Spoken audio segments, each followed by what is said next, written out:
we go to Arrowhead Stadium. This is a neutral field environment for Iowa State and Kansas.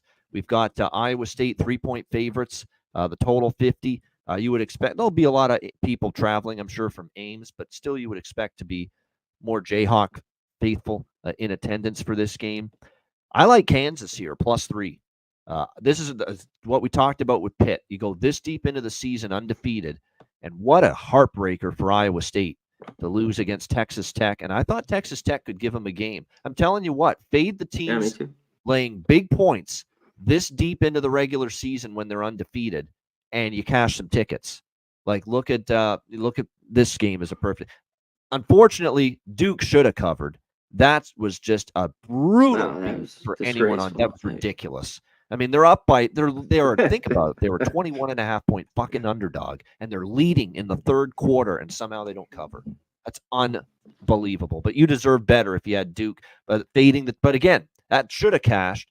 But my point is, betting against teams that are undefeated this late in the season is a good way to go, and it did come through with Texas Tech for me against Iowa State. Now could be a little bit of a hangover. And look, I credit Lance Leipold. You want to know why he's a good coach too?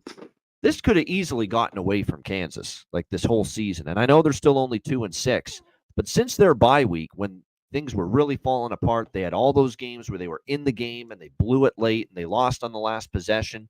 All those games, Illinois, UNLV, West Virginia, TCU, go on down the list, all those gut-wrenching losses Kansas suffered.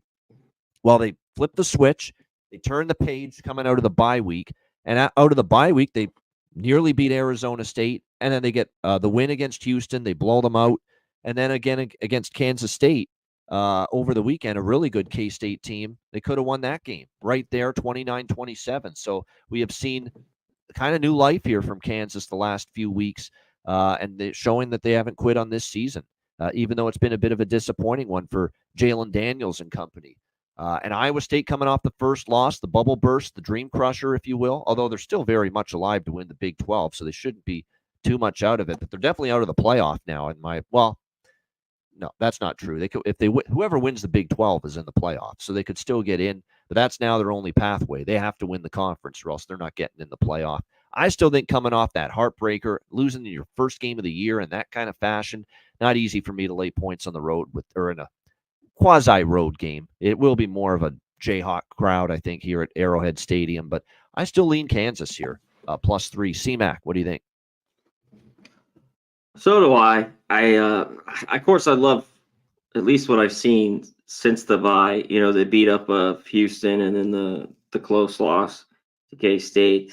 Because I only went on them once and lost, Bavano, and just the folding in the second half, it has me a little bit scared in this game. But Iowa State, they're a little bit frauds here. And the defense is kind of shown. For UCF, they just gave up so many yards, especially on the ground. Morton had a few picks, but they had their own turnovers own dealing in that game.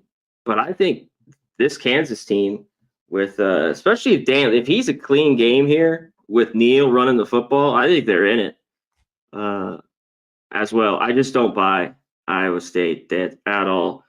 And I was very happy with Texas Tech in that game as well. So I lean the Jayhawks here. All right. Yeah, we were both on Texas Tech, big underdogs. That's where we want to bet Texas Tech, and they get the big win in Ames, and we'll see how Iowa State responds. Do we see better defense here? Because I go the Kansas games at this number have gone over. And Iowa State's an over team this year. Defense has regressed, and their offense is good. Yep, better. Are we going to see maybe defense? Because at this number, I lean over. Me too. I'm with you. This is not that same Iowa State defense either. We're definitely seeing that play out right now, no doubt.